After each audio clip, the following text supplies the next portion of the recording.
Gosh, what an absolutely That's massive why we play to open start the play. game. Sit Is he down. going to get Rid the of one save shot? He by gets the one hit KO! Hey everybody, welcome back to Fight for First, where we try to climb the battle spot ladder to the top 10. We're still in the week of just recapping battles because I was trying to focus when I was playing them. I know you guys have heard this a million times, but in case you're just tuning in, I'm sorry. Next time I do this, I will record down the exact rating of my opponent and their full 6. I really wish I had done that. I wasn't thinking about it at the time.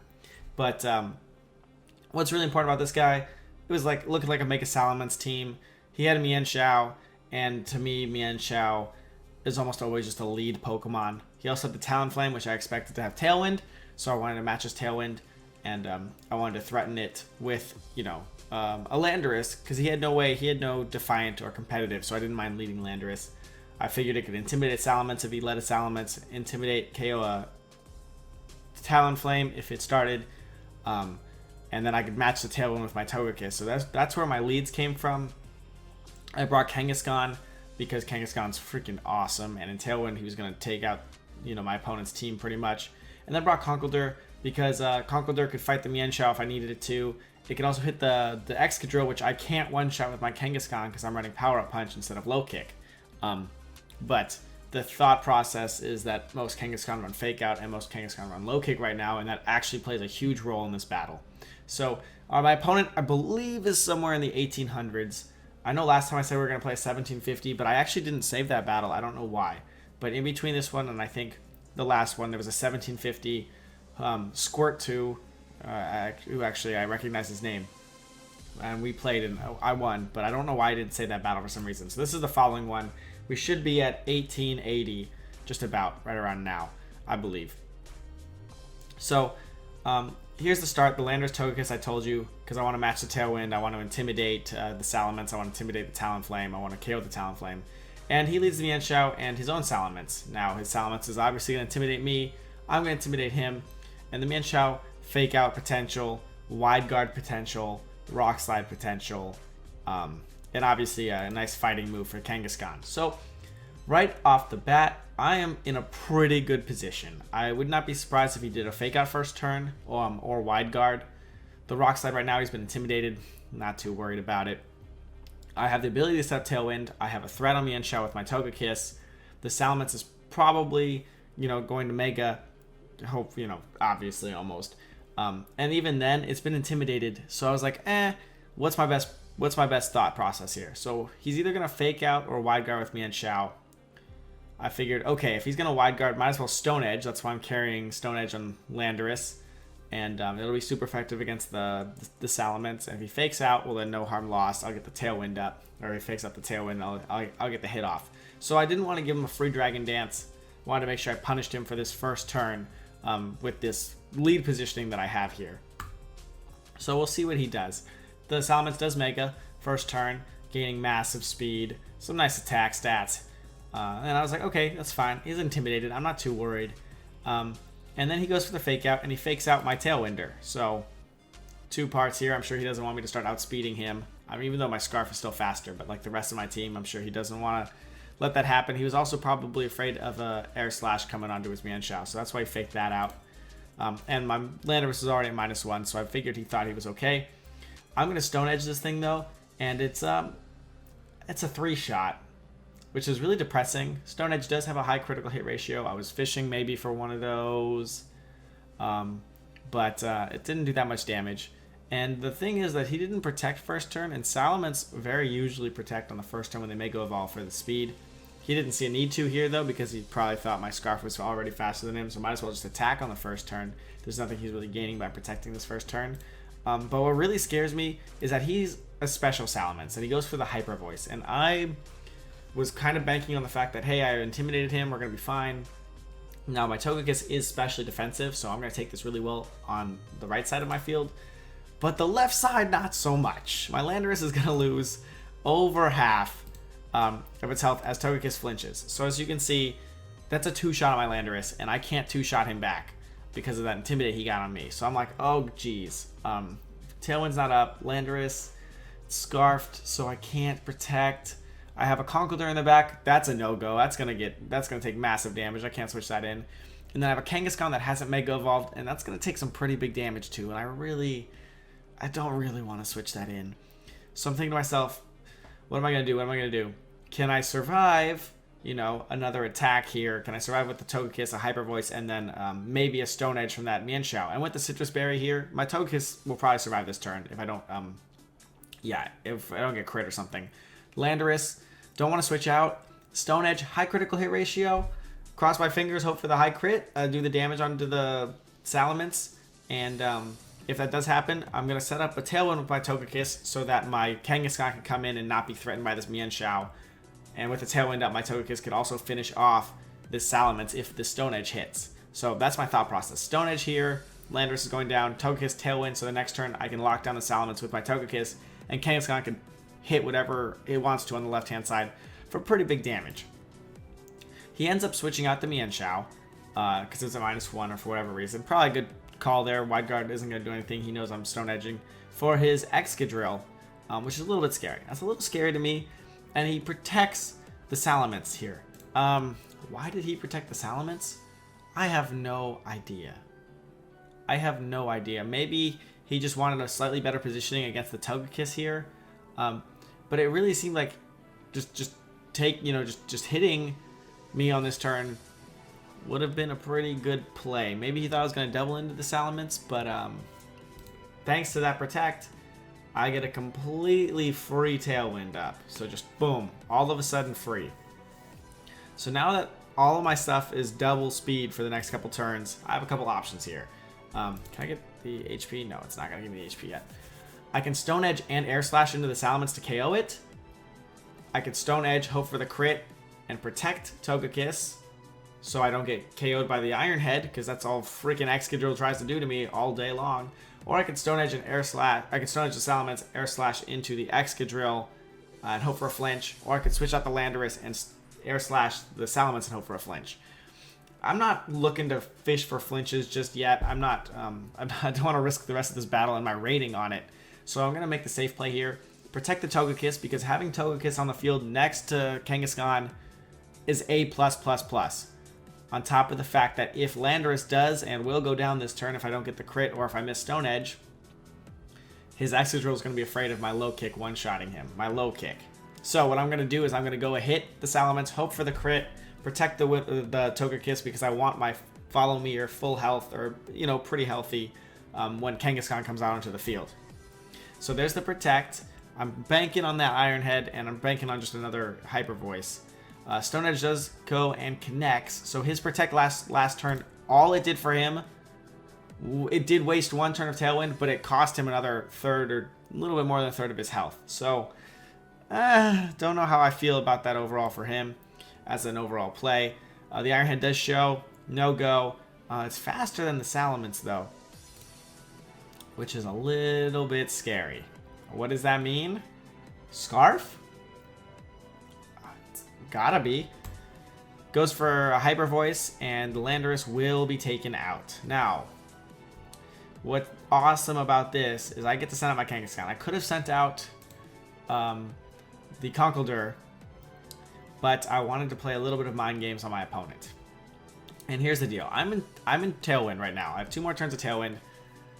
My Tailwind Kangaskhan definitely faster than Choice Scarf Excadrill. And now he knows that I know that he's Choice Scarf. He outsped his Salamence. So, most of the time, what? You just go and you low kick the Excadrill to KO it, or I could just switch out my Togekiss. But I'm thinking he doesn't want to just give me that free Excadrill. He's going to want it later for this Togekiss. It's already proving to be a problem. He has Mienshao. We don't know his last. No, we don't know his last yet. But Mienshao's not going to be able to really deal with it. I'll be able to beat the Mienshao kinda, you know, without barring some weird Rock Slide flinches. It's going to be pretty useful. He doesn't know what I have in the back either. I do have a Conkeldurr in the back, so it's not too scary to me yet.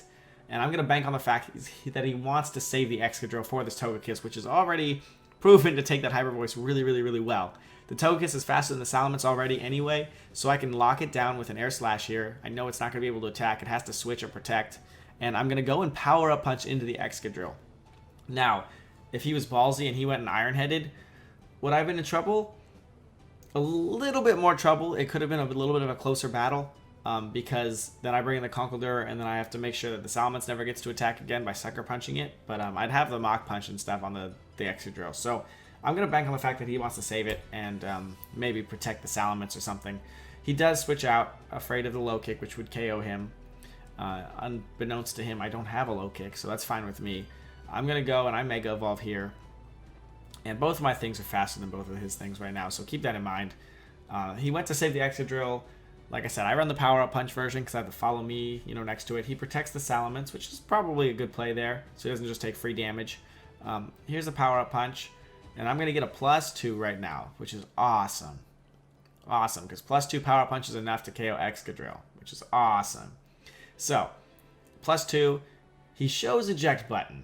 Now, Eject Button's a very finicky little item, and I don't think it helps him here. I think if he had the Fake Out going into this last turn of Tailwind, it would have really helped him.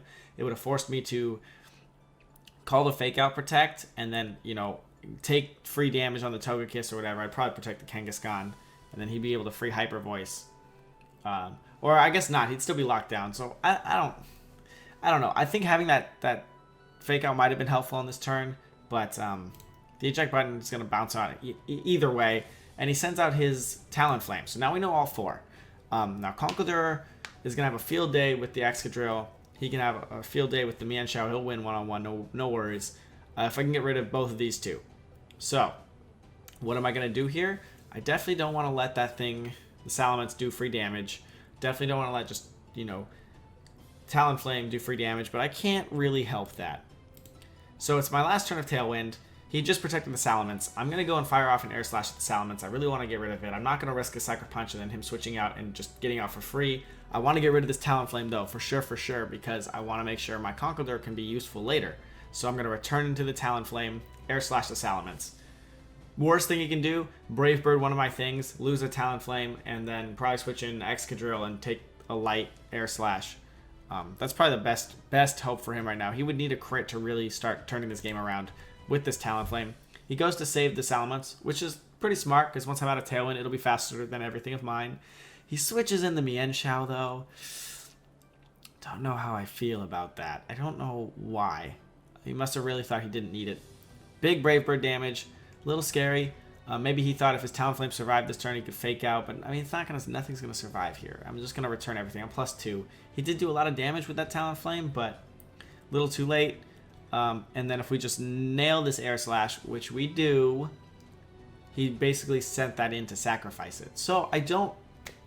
He sacrificed these two to get out of Tailwind. So that was the Tailwind pressure. Now the Tailwind pressure has been petered out. He's got a low Sally, and he's got this Scarf Excadrill. Okay? Now I'm thinking to myself, I don't really know my Excadrill calc. Is a +2 enough to KO it? I'm not really sure. So, like a +2 Sucker Punch. In hindsight, maybe I should do that calc really quick. Let me check. Okay, in hindsight, unless this Excadrill is running 124 HP or some form of defense, he has 0 chance of surviving the Sucker Punch. So I should have just gone ahead and Sucker Punched it. It was Scarfed. I had this game locked down. This is my misplay. I should have just done it. I'm not familiar with Excadrill since I haven't seen it used for a long time. And that's just my bad. I mean, I guess it's been used against me a couple times here. Situation hasn't come up. But that's why we play like this. So when the situation does come up, we can make the calc and then we can know for the future. So, yes. The +2 Sucker Punch would have just finished this game off. Win, win, win. I was thinking, I don't know if it is. If I was him, the only way I could really get out of this is if my Sucker Punch doesn't KO, he gets off a double attack. If I was my opponent, that's what I would think would have to happen. Because I would think my opponent would at least go for the Sucker Punch. So I tried to make a prediction here. I knew I had the Conkeldurr in the back. So I wasn't that afraid of the Excadrill. In fact, Conkeldurr, Adamant. Drain Punch, you get the one shot. It's 2 Mach Punches. So if we get rid of this Mega Salamence, we have the match. That being said, a Mach Punch to Mega Salamence is going to do 10%. So, pretty good positioning anyway. I decided to go for a Sucker Punch on the Salamence, thinking he's going to attack because he needs to do that. And I Tailwind with the Togekiss because if I get the Tailwind up, we win for sure. He's going to have to choose whether to Iron Head or Rock Slide or Earthquake or something. But since I'm Flying type, the Earthquake wouldn't finish us off, even despite Mold Breaker. So here's the Mold Breaker. I should have Sucker Punched the Excadrill. He goes and protects the Salamence, and I was like, what? You're just going to give this game away like that? Sucker Punch fails. So that's a good play on his part in the long run. The Rock Slide misses the Togekiss, which is awesome. I would have survived. We still have Citrus Berry. Kangaskhan survives. We get a Tailwind up, and the rest of this game is just... there's nothing left for him to do. He goes for another Protect here, but now that I'm faster than the Excadrill, I know the Power Punch is going to get it. Just double Power Punch again. And then we had locked down the Salamence with another Air Slash. Even if he got out, I mean, like I said, a 10% Mach Punch here. That's probably plenty to get rid of that Salamence from where it's at. So we were in a pretty good position. We got the Air Slash. Him losing those 2 Pokemon that one turn really gave us a lot of momentum to do whatever we wanted with. So that boosts us up to like 1890 or something, or 1895, maybe just about 1900. That's actually our next battle. And this guy's, it's pretty close because he's got that Sylveon we're really afraid of. Anyway, guys, thanks so much for tuning in.